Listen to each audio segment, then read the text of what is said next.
మనకి ఇదివరకు ఎలాంటి అవేర్‌నెస్ లేనప్పుడు 60+లో ఈ హార్ట్ ప్రాబ్లమ్స్ చూసేవాళ్ళం. ఇప్పుడు ఇంత అవేర్‌నెస్ ఉంది. ఫుడ్ గురించి చాలా ఫాలో అవుతున్నారు. అడ్వాన్స్ టెక్నాలజీ వచ్చేసాయి. బిఫోరే కొంతమంది ఫాలో అవుతున్నారు. టెస్ట్‌లు చేయించుకుంటున్నారు. అయినా కూడా 40స్‌లోనే ఎందుకు ఈ హార్ట్ అటాక్ రావడం? People will not listen to themselves, as simple as that. వాళ్ళకి వచ్చిందని నాకు రాదు, నేను పొద్దున్నే లెగిసాను, వాక్ చేశాను, ఫుడ్ సరిగ్గా తింటున్నాను అని అందరూ అనుకుంటారు.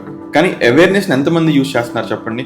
ఫార్వర్డ్ చేయమంటే చాలా మంది ఫార్వర్డ్ చేస్తారు, అది తినండి, ఇది తినండి, నీళ్లు తాగండి అని. వాళ్ళు చేస్తున్నారా? I really don't even think if 10 people are there, even 8 people will not do, they will just forward. So ఎంత అవేర్నెస్ ఉన్నా when it is not going into action, there is no point. And secondly, lifestyle has changed so much.